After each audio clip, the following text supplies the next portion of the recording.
Two guys in their early 50s with one dream, to achieve middle-aged sporting glory. This is the Missing Links Golf Show.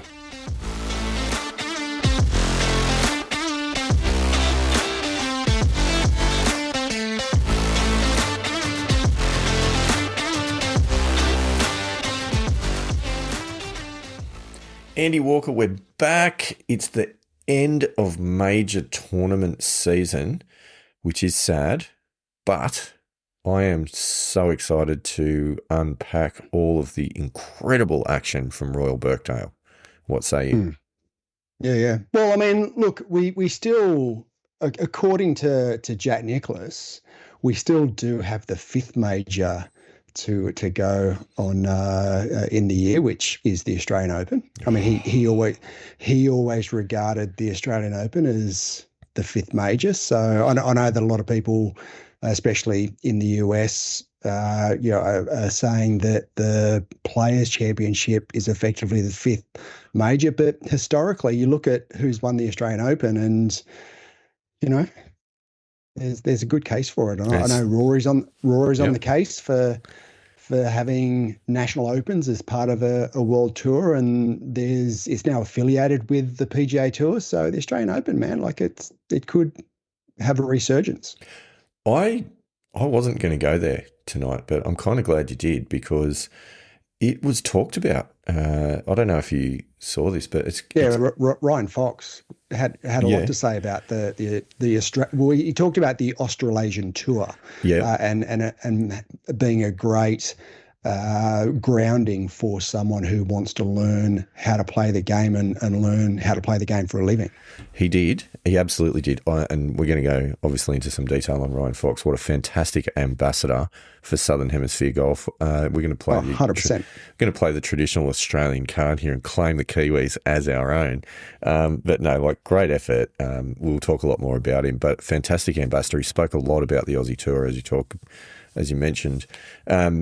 The other person, though, that talked about this when they were asked about a fifth major, or not even a fifth major, but potentially a realignment of the four majors, because obviously the current rotation is 3 in the US and 1 in the UK. Yes. And Rambo, I don't know if you saw this one, John Rahm was asked this question, I think potentially before the first round, after one of the practice rounds. He answered immediately that it needs to be Australia.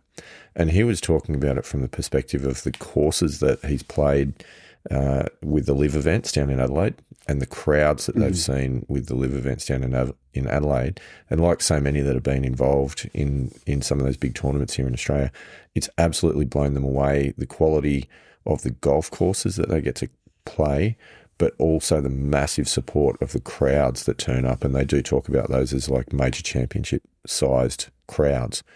Yeah, 100%. I feel like they're, I don't imagine anything's going to happen quickly in this space, but I do feel like there is a lot of groundswell of support. We might even start to see some of these big names coming out and playing in the Australian summer in the next couple of years. Well, I mean, that's historically what used to happen. I remember when the PGA Tour had its off-season, correct. Yeah, and we had all the big names come down here, even from Gary Player, Jack Nicklaus, Arnold Palmer came out here. All of those big names through the 70s and the 80s used to come to Australia on the off-season and play on the Australian Tour. And they all said exactly the same thing, to a point where Jack Nicklaus actually thought that the Australian Open was effectively the fifth major. That's how he saw it. And you look at the names of who's actually won the Australian Open, and it's a who's who of the history of golf, really. 100%. So it wouldn't surprise me if that happened again. I'm more.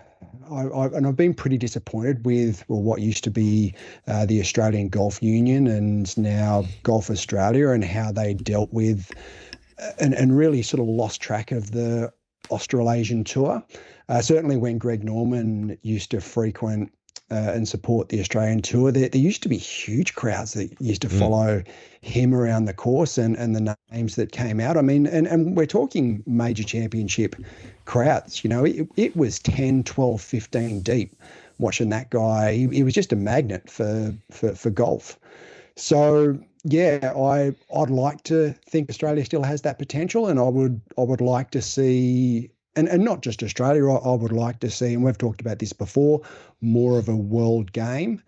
I'd like to see the PGA Championship perhaps go maybe international one year, back in the US the second year. I don't think that's ever going to happen, but I would like to see that happen, to be able to grow the game and have, so just see golf in different areas of the world, and major golf in different areas of the world, and have the best players play in different areas of the world, similar to what tennis does. I mean, there's a world tour in tennis.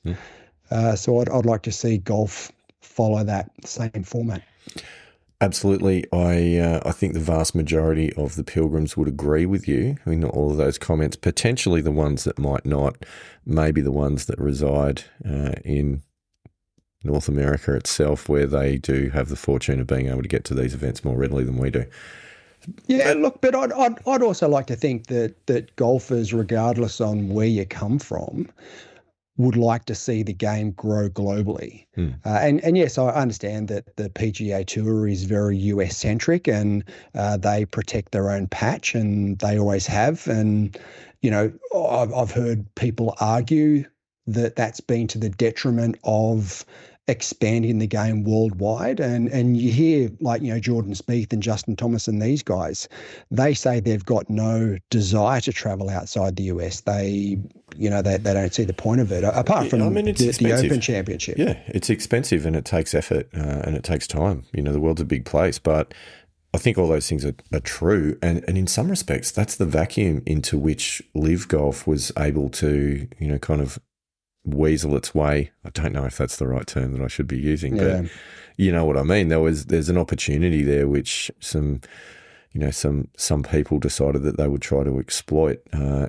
Hasn't necessarily worked out as well as it might, but I don't think that's because the opportunity wasn't worthwhile. I think that's because the execution was not great.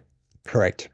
And I completely agree with that. I think that LIV had a massive opportunity to align with other world tours. And it certainly it did with the Asian tour. I think Asia aligned itself with LIV, but there could have been, and I know the DP World Tour now has aligned itself with the PGA Tour, but for me, that was the massive opportunity that LIV had, was to align itself with the DP World Tour and bring the DP World Tour, the Asian Tour, the Australasian Tour, maybe even some from Japan, South Africa, bring all those other tours together for a truly world tour and world game to compete against the PGA Tour. But again, as we've said, they did lose that opportunity with the execution. Yep, they didn't necessarily go down that path. Instead, they went let's play shorter tournaments, let's not have cuts, let's have fixed fields and wear shorts and play loud music. I mean, each to their own, I guess. Personally, I prefer golf, but you know, hey, that's just me. Yeah. Anyway, well, I think all the pilgrims know my thoughts on. No, I don't know. I'm not sure. I'm not sure we're across it. No, I don't think I've ever watched. Well, maybe a few shots here and there on YouTube or just in changing channels, but I don't think I've ever sat down and watched LIV Golf for any length of time. I did. I gave it a go. I didn't hate it. There was elements of it that I liked. You know what? With all of the other malarkey that they carried on with, the thing that I really struggled with the most was the shotgun start. I can't get on. I just can't get on board the shotgun start, and the fact that the tournament winner might finish out on the 7th green or something like that. Like it just it sucks. Think of the moment that we had on the 18th green at the end of the day at the Open at Birkdale. Yeah. You know, playing the 18th. The 18th is the 18th as the course is designed. Tough hole. And you've got the moment in front of the big grandstands with the massive crowd, you know, Foxy coming down with a putt to win in front of the crowd on the 18th. You don't get that on LIV because he's probably on the 16th, you know, finishing on a 120 metre par 3 or something like that. And it's just not the same. And for mine, that's the biggest error. Like I could almost cope with the no cuts and the 3 rounds. Shorts are questionable, but that's okay. The music. Well, I mean, the girls get to wear shorts and skirts. Yeah. So not a big deal, so but I don't have too much of a drum with that aspect of it. For mine though, it's a bit like imagining Test cricket getting out there in a pair of white shorts. Like it looks like under 12s. That's I couldn't cope with that, and they played around with that for a couple of seasons. I don't know if you remember in the domestic one-day competition in Australia at the time. It was the Mercantile Mutual Cup. They played around with allowing guys to wear shorts. So this is playing state cricket, still first-class cricket, to wear shorts. It lasted for a season, and everyone just went, "This is absolutely ridiculous." So anyway, no, look, that's not the biggest issue. I wear shorts on the golf course in summer, but I don't play professionally. I think that could work if, say, they went down the soccer/football line of wearing long socks up over their knees. But who does that anymore in the footy? Everyone's got the little ankle socks happening. Anyway, we promised before we hit record we were going to keep this to an hour. This is not a good start. We're 10 minutes in. No, it's not. It's not. And, anyway. I mean, you mentioned malarkey and the LIV Tour earlier on. I think there's a bit of that going on in the podcast as well. Yeah, just quietly. Anyway, let's get to the topic at hand. The Open Championship. It's been played and won. Ryan Fox, congratulations. Sensational effort. 100%. Probably not going to talk a whole lot about his first round, but we'll certainly talk about his last 3. And in particular, the 62 on Saturday. Yeah, I mean, that 62. And look, there were 3 62s. It's crazy. In the event. And I guess from my perspective, it's a par 70. And people go, a 62, lowest round of golf ever. I know Lucas Herbert missed a 5-footer for 61. Not even. But I look back at some of the great rounds in history, and 8 unders right up there, but there's been a few 9 under rounds on par 72 golf courses, which are 63s. There's been a few in the Masters.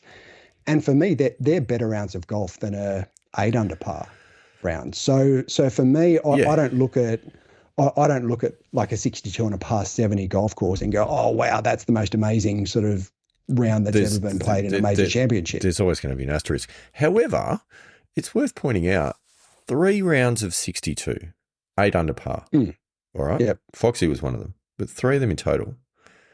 The winning score, cumulative, 10 under. Yeah. Yep. That says to me that if you keep it on the fairway, if you're aggressive and you keep it on the fairway, the course is gettable. But if you miss, you get punished. 100%. And I actually really like that. I think that's, and I've said for a long time that I think between 5 and 10 under for a major championship is a really good winning score. That's what I think really challenges the best players in the world. I mean, you get the US Open that, around par usually wins. And I understand that they have a certain style of golf course that they want to set up where par is the best score. And that's fair enough. I don't have too much of a drama with that. But certainly with the Masters, the Open and the PGA Championship, I think that, between that 5 and 10 under, I don't like seeing 20 under. I think it was Cam Smith sort of shot 20 under or something like that when he won the Open Championship at St Andrews in 22. Yeah. I don't like that score winning a majors championship. I think 10 under is right on the money, and I think it was really, really well set up by the R&A.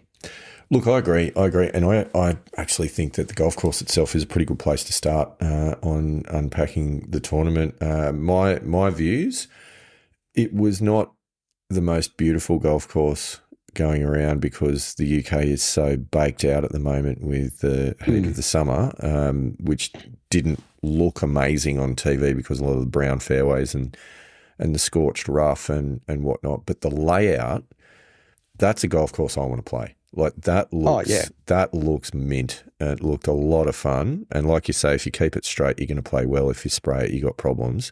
But I thought the green complexes looked really interesting. The bunkers were difficult but not unfair. And, you know, I thought there were some really, really cool holes and would be a fun golf course to have a crack at. Whereas I haven't, as has been well documented, I haven't necessarily felt that about all of the other major venues that we've seen in the last couple of years. Yeah. I've really enjoyed watching golf over the last 2 weeks. I think the Renaissance Club where the Scottish Open was played, that would just be a phenomenal place to play golf as well. So, yeah, I think over the last couple of weeks, both golf courses have presented. Yeah, and I understand that it's been baked out and it's been really dry over in the UK. But for me, those two golf courses, the last 2 weeks have been unbelievably good. They really have. Andy Walker, I feel like there could be a Missing Links Golf Show UK tour coming up. Absolutely. Would love it. Imagine trying to run that one past management. Anyway, good luck. I'll let you write the business plan on that one. But, yeah, I mean, look, I reckon 9.5, 10 out of 10 on the golf course for this one. Yeah. I don't think they could have set it up any better. I really don't. Yeah, I agree. And for me, it was challenging, but it was fair. I think there were areas, and it's links golf, so you're going to get good breaks from bad shots and bad breaks from good shots. We're going to talk about that in just a minute. Don't you worry.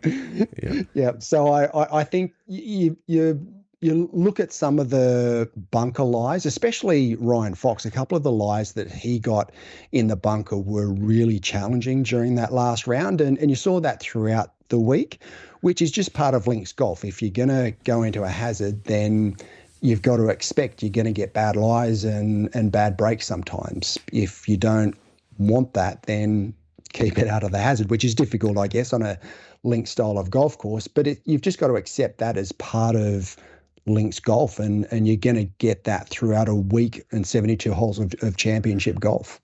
So you get good breaks from bad shots and bad breaks from good shots. I will draw on this because we've got to get to it at some point. Why not do it now? You get bad breaks from good shots. So Foxy, final round, 15th hole, he's one off the lead. He hits a pretty damn good iron into the par 3. Hits the like it's dead on line. Hits the top of the lip of the bunker. If it goes another 2 feet, he's probably at tap-in birdie range. Well, Sam Burns' shot was a very similar shot, landed like two yards further and ended up with in a great result. Yeah. Foxy hits the top of the lip, ricochets back across the bunker, hard under the back lip, 0 shot, has to punch out backwards, back into the fairway. Yep. Turning his back to the flag.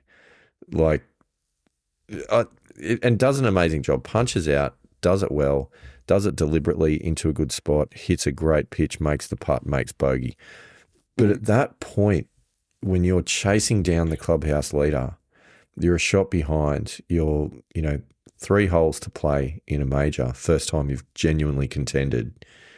Like, how gutted must he have felt with where he ended up when he saw his ball? And he did talk about it in the interview. But no fuss, no carry on, just pulls his sandwich, punches out, gets up and down, makes bogey, moves on with his life, and then goes birdie to win the tournament.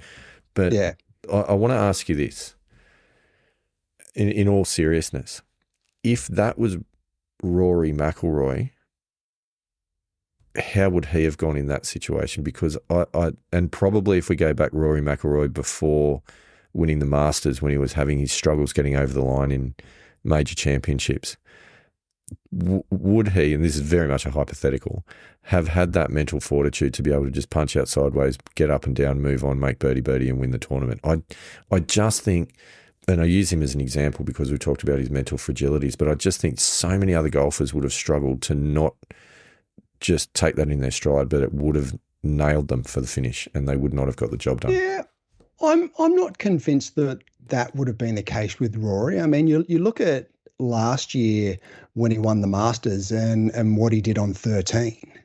Now, I guess that was his own creation, whereas this was a bit of bad luck.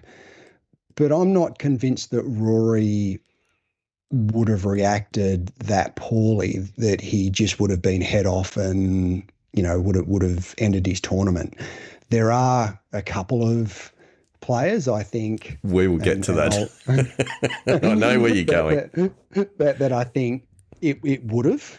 There are a couple of emotional dudes out there on the golf course, and look, that's fine. I have no problem with golfers showing their emotion. I think to have personalities in the game is good. You can't just have unemotional players walking down the fairway, exactly the same every single shot, in across a field. I don't think that's healthy for the game.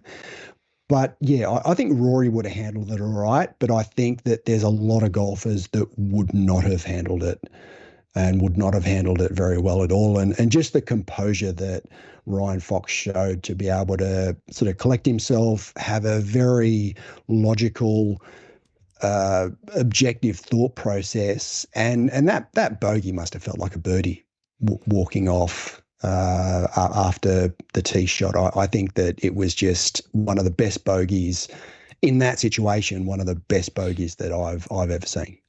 I think you talked about it, actually referred to that, and was it on 13 maybe as well, where he made a good up and down for bogey, which he referred to as great bogeys. Like sometimes in majors you make great bogeys, and that 100%, like that had double or worse written all over it. There's no doubt about that.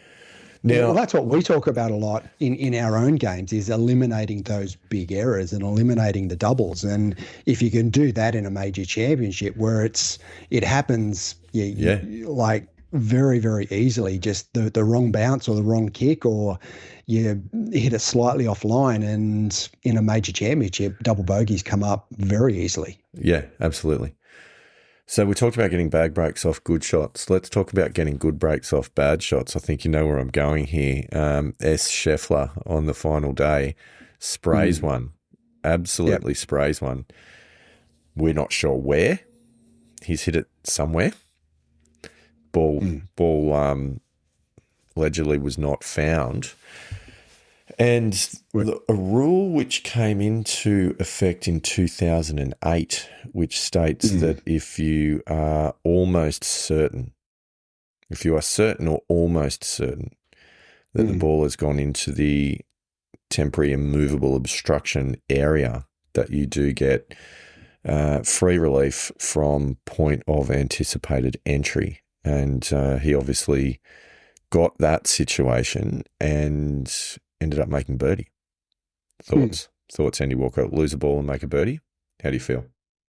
Yeah, look, there were enough people around who saw the ball and who said that it did go into the TIO. Now, whether it did, no one will ever know. The fact is, it was a lost ball, and there was sufficient evidence that it was lost in the TIO. Now, it potentially could have gone over the TIO, and there was some pretty thick bush over the TIO. But for me, I don't have a problem with what happened in that instance, because Scottie Scheffler was being guided by one of the R&A officials and an expert in the rules. There were several people, and you saw it on camera, who were saying, yes, it went in about here. Now, they were looking for their ball, and in consultation with the rules official, Scottie Scheffler objectively found out exactly what his position was, and his best position was if the ball wasn't found. So he basically told the people who were looking for the ball to stop looking for the ball. And again, he's using the rules to his advantage. And I think everyone who plays competitive golf at some stage has used the rules to your advantage. That's what he did. Ended up being, and certainly on the 71st hole of a major championship, when he's in contention, it was a massive bit of luck. However, I don't have too much of a drama with what happened and how we went about it and the end result. Interesting. And I mean, look, he still had to play a great approach and make the putt. From there, it was no gimme, that's for sure. But what you're describing, which I find is an interesting segue, is you're talking about he has engaged the rules officials. He's asked for their advice. They've provided their view, and he has accepted that and done so without question and moved on at their direction. Correct. There was potentially another moment during the tournament where that did not happen quite so much. Yep. Thoughts on that? Day 2, DeChambeau in the rough, doing. I know it's the Open, and we are in Britain, not in Ireland, granted, but doing his best Michael Flatley impersonation behind the ball. Thoughts, Andy Walker? Did you have a look at the footage? I did have a look at the footage. I think the R&A got it 100% right. And, we had a brief conversation about Rory McIlroy a few minutes ago, and I knew where you were going. I don't agree with a lot of the stuff with some, I wouldn't say a lot, but with some of the stuff that Rory McIlroy has said and how he's done. However, I am completely aligned with Rory McIlroy in regards to Bryson DeChambeau in that I'm not a fan. I don't, and look, again, I think that the game needs personalities. And I've sort of flip-flopped a little bit on what I think of Bryson. At different times, I've thought he's been really good for the game and how he's engaged with the fans. However, in recent times, I get the feeling that Bryson thinks he's bigger than the game. Shock horror. That's the general impression that I get, and to me, that's completely unacceptable. There aren't many of the golfing fraternity that think that they're bigger than the game. There are a couple, but most of them, even the greatest players of all time, they understand that the game is bigger than them. Right? I don't think Bryson sits in that camp, and the very fact that he threatened to pull out of the event. I mean, look, if I was one of the R&A officials, I'd say, okay, see ya. You know where the door is. Don't let the gate hit you on the way out. But the second thing is apparently he wanted to call the president of the USA and have them speak to the golfing officials. And I think that is just absolutely disgraceful. I heard the story. I don't know. At this point, I have tried to fact check it, and I don't know the truth of it. All right. So we've got to.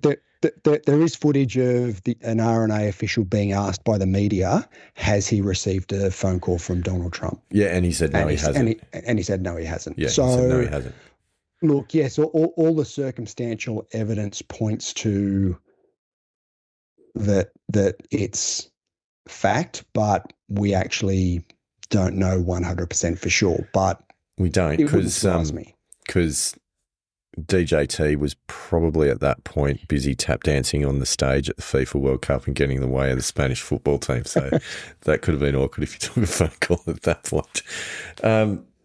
Yeah, you raise so many points, right? Like, I remember a time when golfers called penalties on themselves. And they still do. The vast majority still do. And did so erring on the side of being overly punitive on themselves because they would never want to take a ruling that was 50-50 in their favour. They would always put their hand up and go, something's happened here. And I think that, maybe this is the wrong thing, the ball's moved, or I've done the wrong thing or whatever. And at no point is that a suggestion of cheating or deliberately doing the wrong thing. One of the really interesting things with this rule that the officials found that he had broken was that it doesn't matter if you intend to do it. And they took great pains to explain that they did not believe that he intended to do it, but they believed that he did do it.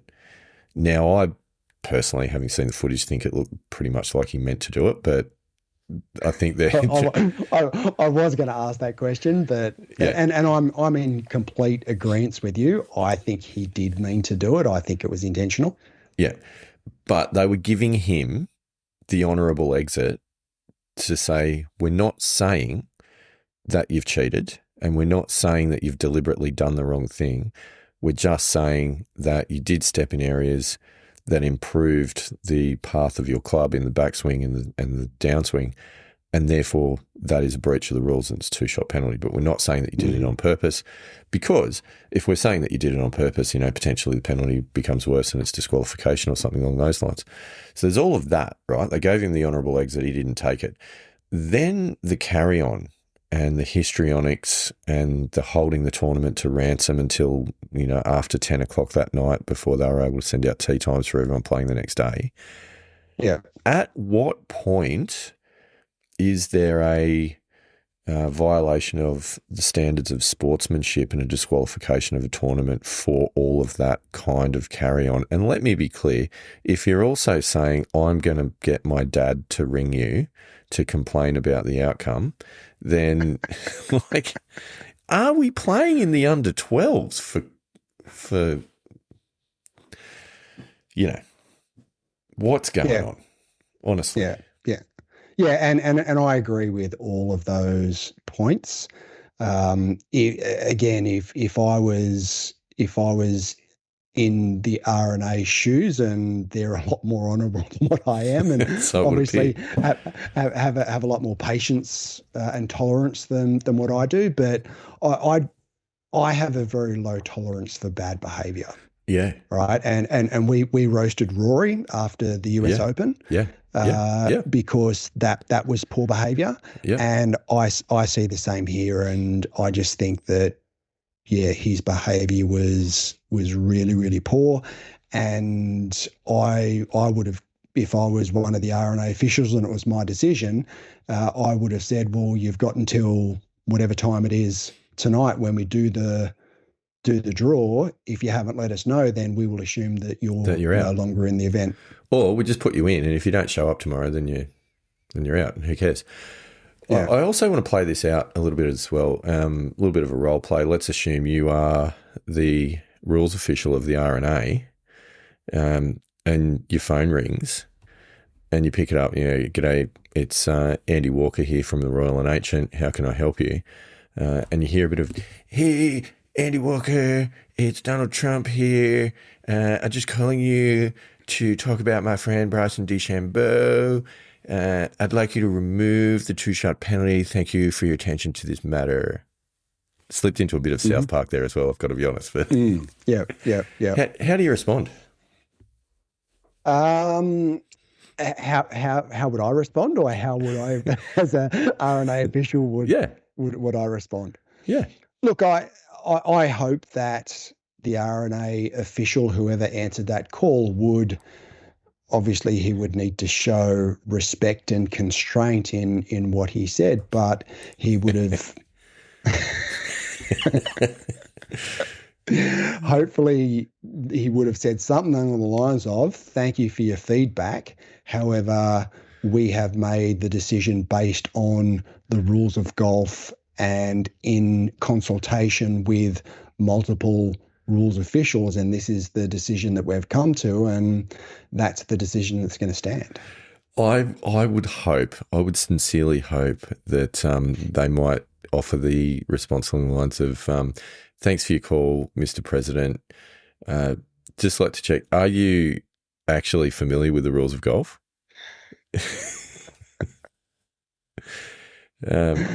And if so, would you like to run us through them? And I would think that would be a hilarious conversation. Oh, look, I think there's plenty of footage out there that shows that Donald Trump is actually familiar with the rules of golf. We should really back away from that conversation at this point in time. It's so much fun, though. Oh, Pilgrims, please pile on this one. Love to hear your views. But one last thing before we move on, right? Because I heard this and it's a little bit, it's an interesting take on it. And that is the outrage economy. Okay. So Bryson creates the argument with, as Rory describes, some very performative antics. Things happen as they do. He creates and inflames the controversy, then posts numerous times on various things on social media accounts with, look at this. What do you think? What do you see? Is it right? Is it wrong? Have your opinion, yada, yada. Generates enormous amounts of social media traffic. Generates significant amount of income for him. Correct. But that's what he is. He's a showman, and he's talked about not actually going back to the PGA Tour and being a YouTube star. That's one of what he believes is one of his options if LIV ends up completely collapsing, which the chances are that's how it's going to run.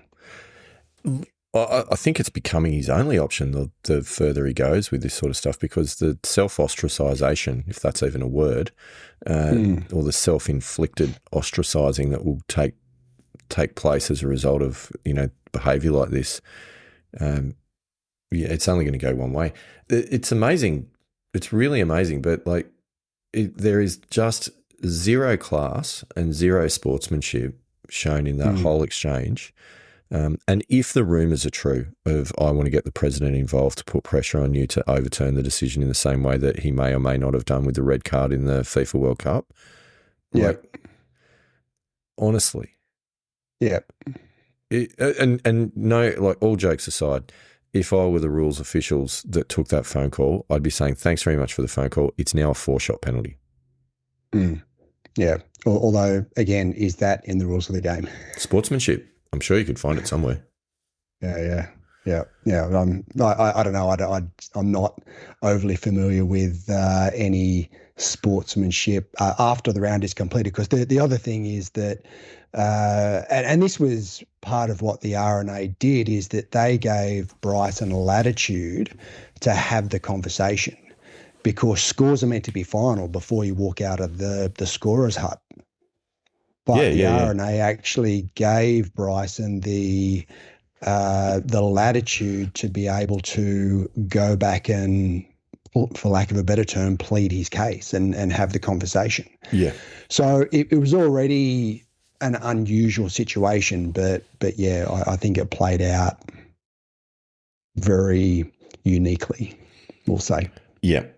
What did you think of his performance the following day on the 18th in the rough, when he was in the rough and then calling the rules official over for no real reason, but just so that he could prance around and demonstrate that he was not improving his lie? I actually didn't see that. Yeah. Right. That happened coming up 18 the following day. Hit his drive in the rough, called the rules official over to go, just want you to see I'm not improving my lie. Watch me walk around.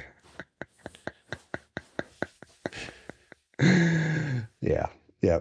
No, I didn't see that, so I can't have sort of too many comments or opinions on that particular incident. Anyway, enough spent on old mate who shan't be named again on this show in a hurry. We move on. Where do you want to go next, Andy Walker? Let's find a more positive topic. Well, we haven't really sort of talked too much about any of the sort of, I shouldn't say also rans, but the likes of Cameron Young, who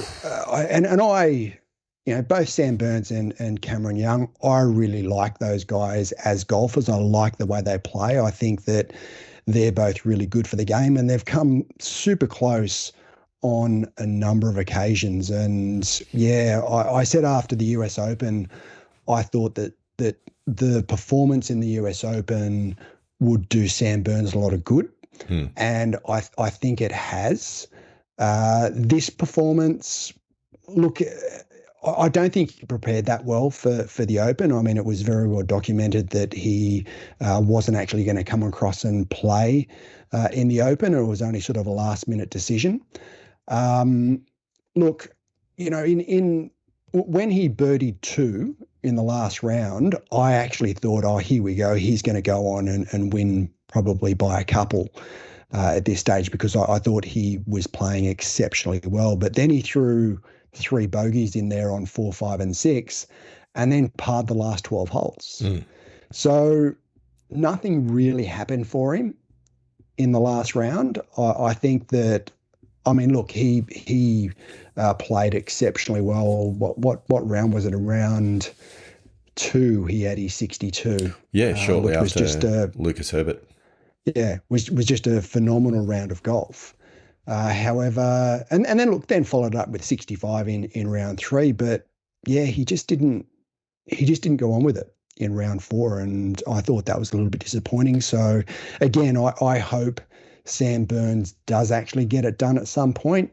I think that these experiences will help him going down the stretch at some point, and I think at some point he will get it done, and I'll be the first to cheer him on when that happens. Yeah, I totally agree with you, and I want to add a couple of things to that discussion. So firstly, I think Sam Burns, I genuinely hope at least Sam Burns goes on to claim himself a major. I've got a feeling that he will, and when he does, he'll win a few. I think he's going to end up being sort of potentially a 3 or 4 majors type player with the game that he's got. He's very good, an excellent putter, consistent ball striker. His majors record is excellent without a win. He's right up there in the echelons of those guys you describe as one of the best records without a win in majors. I worry about the scar tissue that he's building, though, with being close and not closing the deal on a number of occasions in final groups and near the lead. Is it scar tissue or is it experience? Depends how you look at it. Draw back on. Depends how you look at it, I think. And I think that if he's got the right team around him with the right sports psychologists and people that know what they're doing, then you make sure that is experience and it's not scar tissue. What I would also say, and there was a little moment that I want to point out, and it was super impressive, right? So he, on the final green, he had a putt to tie Cameron Young's clubhouse lead. Yep. And Ryan Fox obviously had a putt to go one in front of that, or 2 putts to tie it. So Sam Burns is standing on the 18th green with the things going through his head are, make this putt, potentially go into a playoff. I'm still a chance of winning this tournament. Yeah. He misses the putt. Foxy makes his. Yeah. And so he's had to deal in about, and we know it was 22 seconds from when he hit his putt to Ryan Fox hitting his winning putt. He had to deal with the realization that he was not going to win. He was not going to make a playoff. He was going to finish 3rd, and the other guy had just won. And what did he do? He took his hat off and he went straight over, and he was the first person to congratulate Ryan Fox. He gave him a massive hug, and you could see a genuine look of congratulations on his face. And I just thought the composure in what must have been a really disappointing moment, to show such incredible sportsmanship to go and do that. That's the mark of character of a guy who I think is actually going to do well in the future and is not looking at that negatively, and it's not so much scar tissue. Sure, he'd be super disappointed, but, far out. For mine, he held himself so well, and I think, went up in the esteem of a whole lot of people as a result of the way that he handled it. And we've talked about a couple of other names already in the show. I don't think they would have done the same. Yeah, I agree with that, and I think that if there's one word to describe Sam Burns, I think class is right up there. He is the epitome of class, and what you just described is absolutely 100% why I'm a massive fan of Sam Burns. He's done that. He doesn't carry on. He doesn't, if he hits a bad shot, he doesn't, carry on like a pork chop. He just gets on with his game. He's obviously a really good guy. I mean, there was a few conversations around between sort of Ryan Fox and Sam Burns saying, and Ryan Fox said the same thing about Xander Schauffele, is that they had some really good conversations throughout the round. And while Ryan said that not as much during the last round, obviously they were both trying to win a major championship, but they still were having conversations throughout the round. And he just seems like a really good dude. And that's what I make of it. No, I agree. I totally agree. So, we're Sam Burns supporters. We hope he does well and gets himself a major in the next season. Cameron Young, let's talk Cam Young. He obviously put in another incredibly good performance. And like for a guy that started 2.5 hours in front of the final group to have set the clubhouse lead and nearly hung on to it the whole afternoon. Epic performance. 64 in the last round, I think, was low score of the day. Yeah. And I think apart from just one bloke's absolute genius over the last few holes, he effectively would have been a major champion. And interestingly, it's the second time that he's done this in the Open Championship, because if you take out Cam Smith, obviously in the Open Championship in 2022, Cam Young did something very, very similar around St Andrews. It's just that Cameron Smith just putted the lights out and just did it slightly better. So again, I'm a massive fan of Cameron Young. I think he holds himself really, really well. He speaks really well. He just, again, seems like a really good dude and seems like he's got the sort of stuff that will eventually win more than one major. And again, I hope he does. Likewise. I think, a lot of good things. And again, he's a genuine flusher of the golf ball. You know, like the guy just absolutely smokes it. So, also second top 5 finish in a major this year. He came tie for third in the Masters after his Players Championship win. He's had a really good year. And again, I hope he goes on with it. It's, I think apart from the third round, he had 73 in the third round, which sort of, but I think everyone in the field had a bad round at some stage. I mean, not Tommy Fleetwood. Well, yeah, Tommy Fleetwood. I was going to say Ryan Fox had 72 in the first round. Cameron Young 73 in round 3. Sam Burns got off to a pretty ordinary start. But yeah, Tommy Fleetwood, 4 rounds in the 60s. Yeah, only player to do it.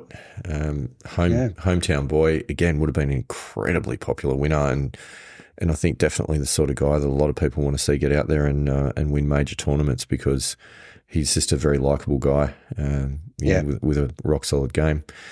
But I think he fits in the Cam Young and Sam Burns camp of just being a really good dude, and would love to see him get it over the line at some stage. And I think he will. Like, I think he's got the game for it. I think he's got the temperament for it.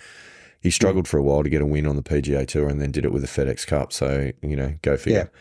But another guy, very likable guy with an incredible golf swing, who racked up yet another top 10 finish, Adam Scott. Yes. And I'm saying his name, referring to him, not saying his name as if I'm talking to you, Andy Walker. Yes. Yeah. Well, I mean, smoking hot round in the final round. In fact, I thought you were going to say smoking hot guy, but that's okay. Well, he is that too. Like, it's on a different podcast, ladies and gentlemen. I must admit, I've got a bit of a man crush on Adam Scott. I mean, I've noticed that he's followed my lead and gone down the DF3 lab. Here we go. Lab you haven't got it yet. No, but I've been looking at it for a while. Oh, dear. So I think he moved across. I don't know. I saw him in the US Open using it. I'm not sure if he used it before then, but yeah, he was a Mez user, but has now moved across to the DF3. So well done, Adam. But yeah, I think rounds 1 and rounds 3, he got off to a pretty ordinary start in round 1, then sort of scorched it around in round 2 of round of 66. Had a bit of an ordinary round in round 3, a 71, and then came back and had a great final round. So again, I think he didn't contend, played some great golf without really being too much in contention. But I think when he looks back, he'll look at that sort of round 1 or round 3 and maybe rue those 2 rounds a little bit. Look, I don't think you can rue it too much. I feel like, late in your career, still being able to get it around as a top 10 finish in a major, you've got to be pretty happy with that. It also qualifies him for next year at St Andrews as well. So he'll continue to rack up those major appearances, which is pretty impressive. 100%. Whilst we're talking Aussies, I suppose we do have to have a chat about Lucas Herbert. I mean, shame, I guess, the way he finished the weekend, but certainly set himself up for put himself in a great position. And what a fantastic round of golf that was on Friday. Yeah. Yeah, and I actually watched that live. I rounds 3 and 4. I actually didn't watch it. I watched it in KO the next day, just with the replays. But I actually watched that almost that full round of golf that Lucas Herbert had on Friday night Australian time. Or was it? Yeah, it was. Was it Thursday night? No, it was Friday night. Friday night. It was Friday night. I was doing the same. I had it going on my iPad, sitting there whilst we had the rugby league on the TV. Yeah. Quality.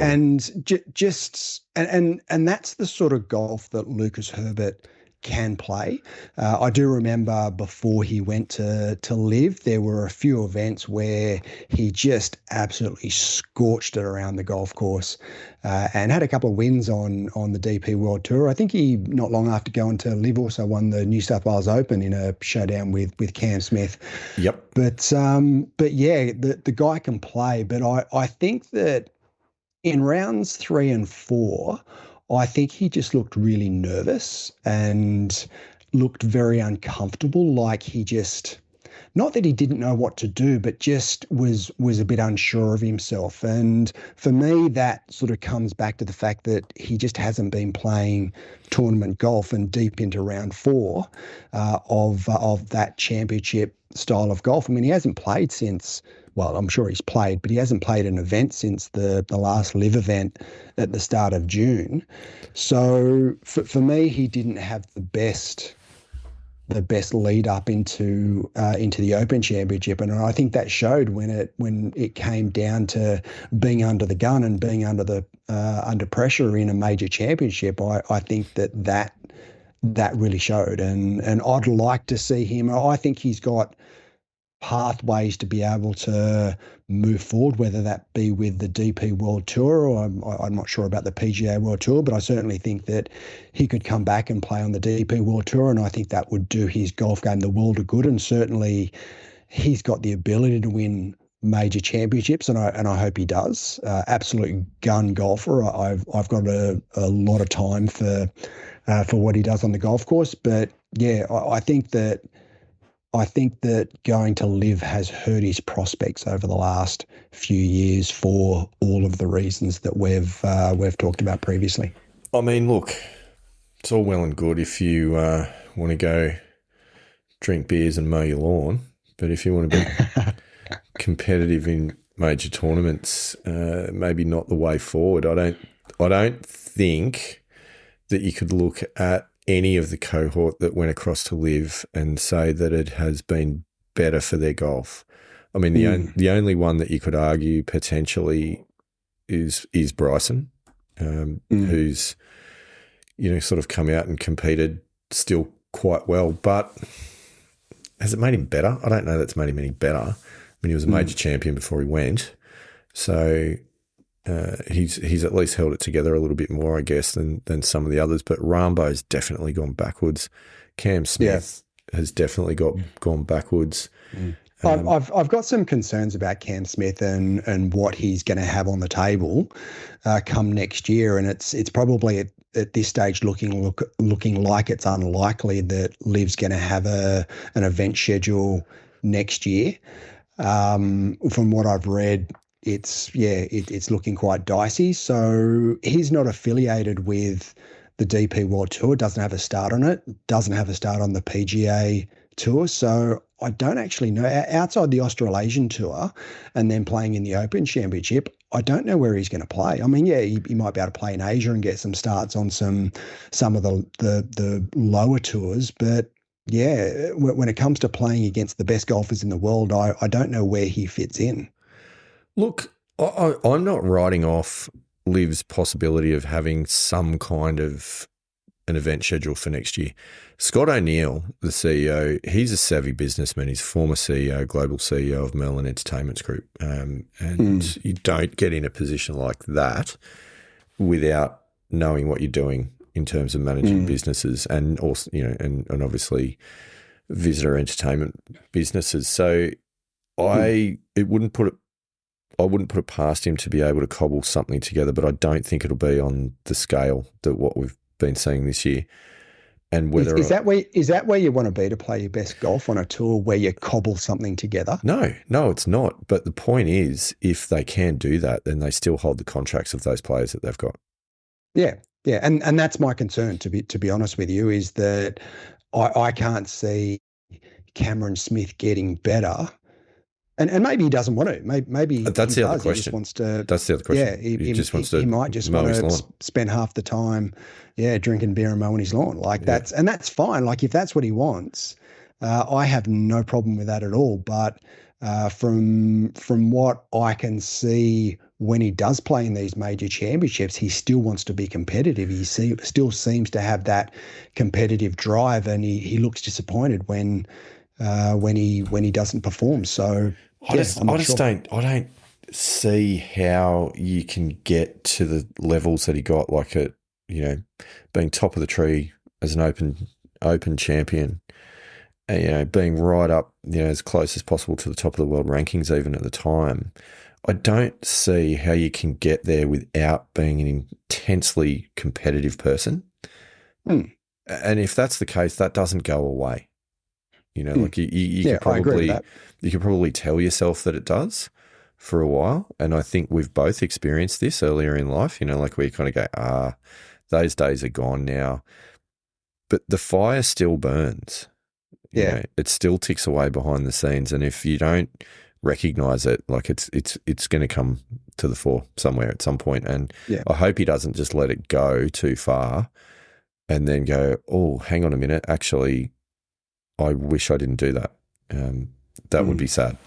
But who's to know? I think it's one thing to have the fire still burning, and another to actually be willing to put the time in to get to the top of the world. And that's you can want something a lot, but still not be prepared to put the time in to get to the top of the world rankings. I mean, welcome that's a philosophy hour with the Missing Links Golf Show, ladies and gentlemen.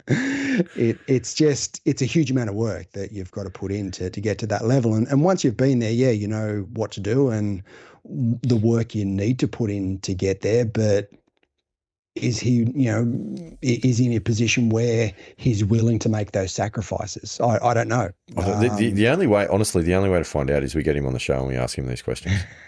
it's the only way. Potentially. It's the only way to know. Cam, if you're listening, give us a shout. I'm sure he is. Come on, we'll have a chat. We'll sort you out. No, who else, Andy Walker, is on your list that you wanted to discuss? Because I think we've carved up half the field there. Look, I'm well. When it comes to the rest of the Aussies, I think they sort of deserve a mention. I mean, Cameron John. Never heard of the guy before this tournament, and that's terrible. But what a performance! And for him to make the cut and have a decent tournament. I mean, he shot a couple of rounds in the 60s, and look, I think for his first event, he had a phenomenal. Tournament. So I mean, good luck to the guy. I think he's got a big future. A little bit disappointed with Minwoo Lee. Again, made the cut, but never really contended. Was sort of par or thereabouts for most of the rounds, most of the tournament. Certainly after contending last week in the Scottish Open, I thought that he may have sort of given it more of a run this week, but again, I don't know. I don't know what's going on with Minwoo.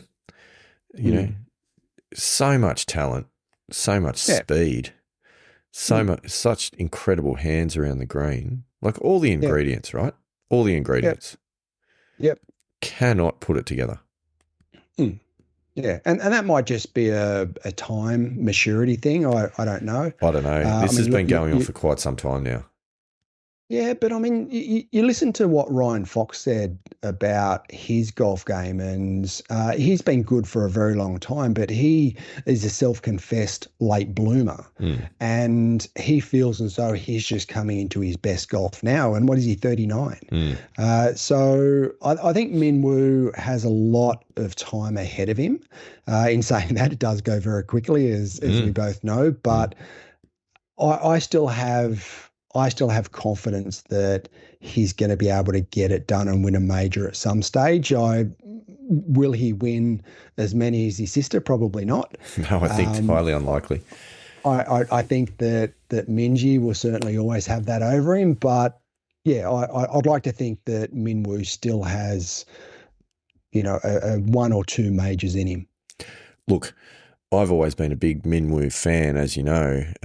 However, I'm starting to feel as though he's becoming the Cameron Green of golf. Yeah, right. Okay.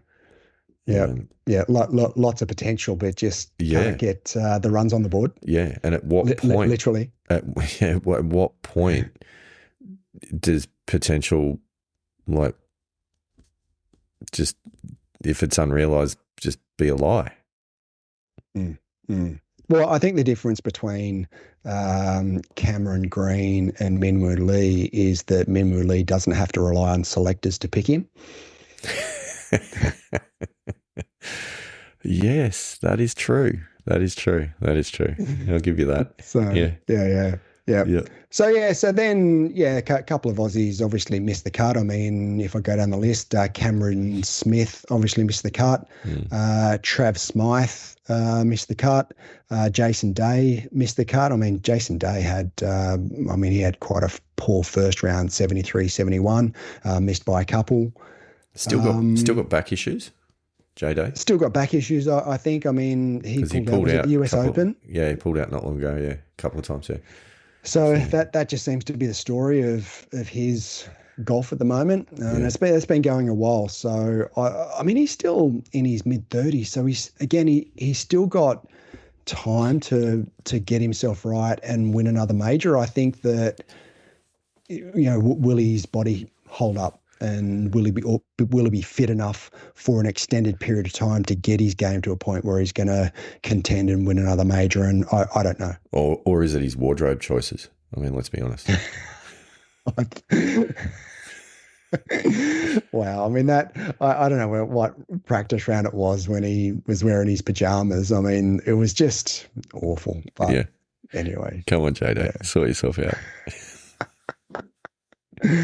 Wow. Something we probably should cover that we normally cover is strokes gained. Now, obviously, Ryan Fox tops the table with a plus 3.16 strokes gained against the field. Something that I find, and this is very different to what the strokes gained usually shows up. Is that his strokes gained putting was actually far and above the strongest part of his game. So plus 2.31 strokes gained putting. And I think he actually led, just let me sort via strokes gained. Yeah, actually led the strokes gained putting by half a shot, which is just an unbelievable effort. Yeah, it is. It is, and you're right, because generally it's ball striking strokes gained results that dictate the winners in these things. So that's interesting. But where did he fare on ball striking? So ball striking, so strokes gained around the green was actually minus 0.55. So actually lost a little bit over half a shot to the field. Strokes gained approach was plus 0.56. Strokes gained off the tee, 0.84 strokes gained. So, I think that, it was still strokes gained off the tee and strokes gained approach was still positive.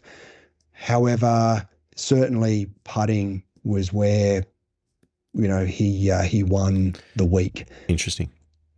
Yeah, so strokes gained tee to green, Scottie Scheffler was on top of the table with plus 0.277. Cameron Young slightly behind at plus 2.75. Did you say Scottie Scheffler topped the strokes gained TIO to green? May as well have.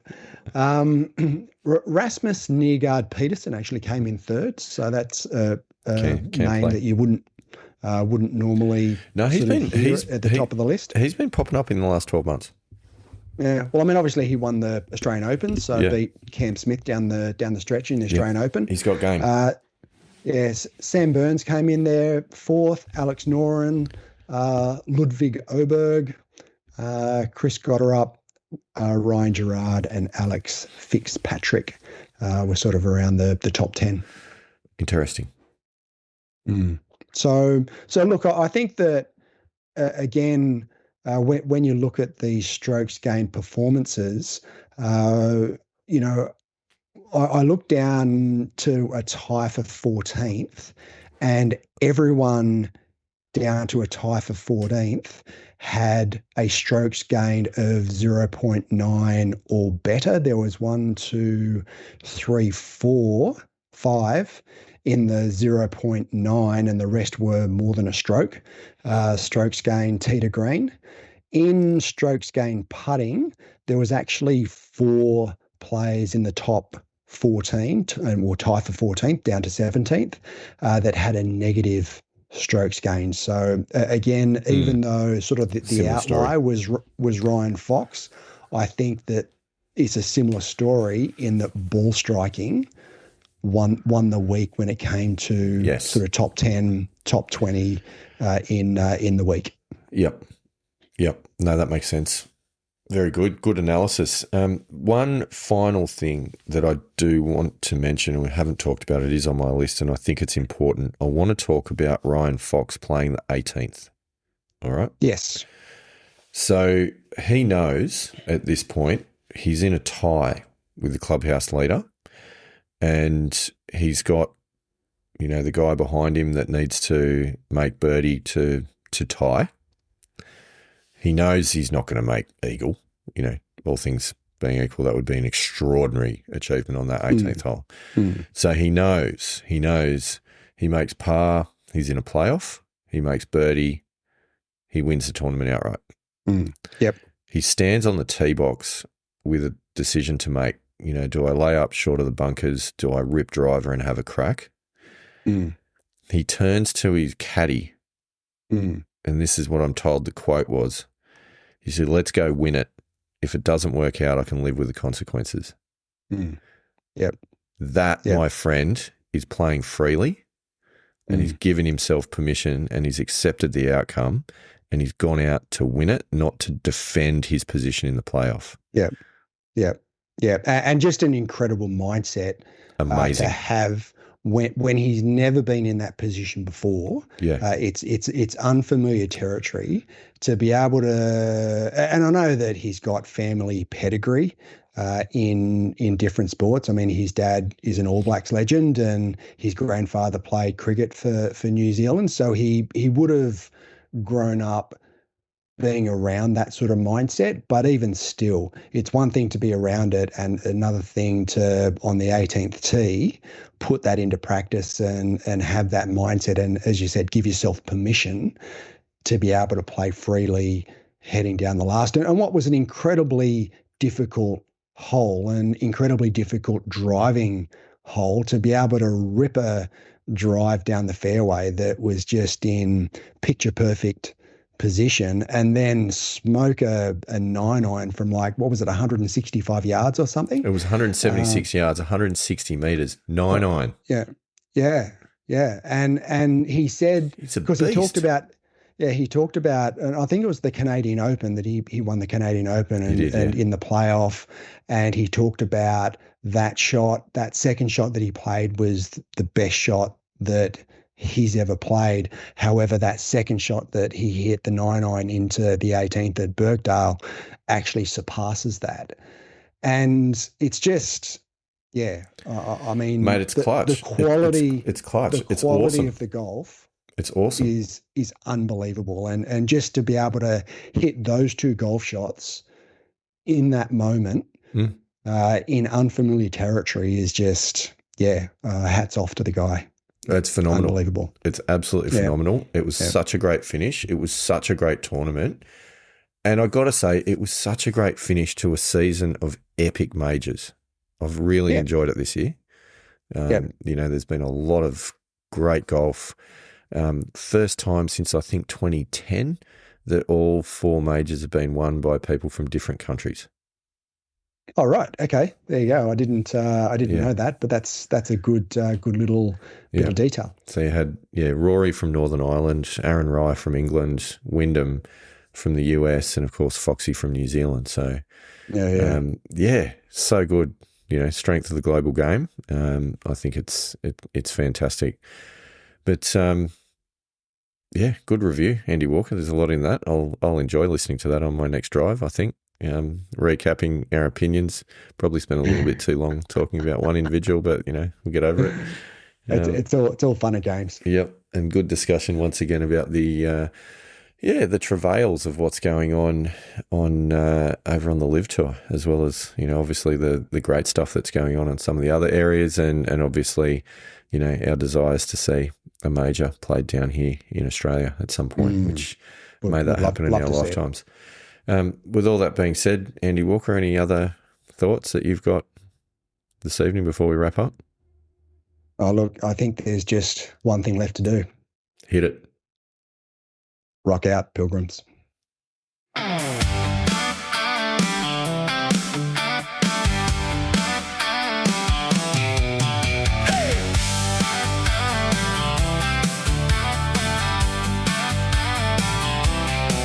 I used to play on the PGA Tour, rolling fairways and pure greens. I had Sunday pins and pressure putts, crowds 10 deep along the ropes, fighting for the green jacket at Augusta, battling for the Claret Jug at the Open, chasing major glory with a swing built for TV and a caddy by my side.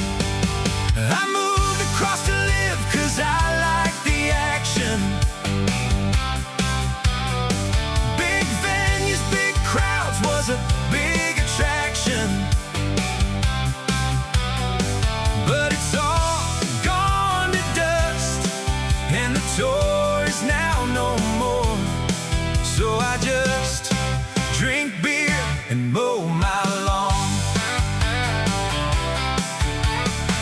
I used to shape it around the dog legs with a 3-wood off the tee. Now the only dog leg I'm playing is around the lemon tree. I traded private jets for servo runs and leaderboards for weeds. Now I'm out here in my backyard with a cold one tucked between my knees. I moved across to LIV 'cause I like the action. Big venues, big crowds was a big attraction.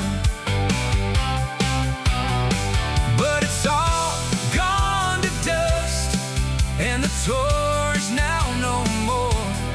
So I just drink beer and mow my lawn.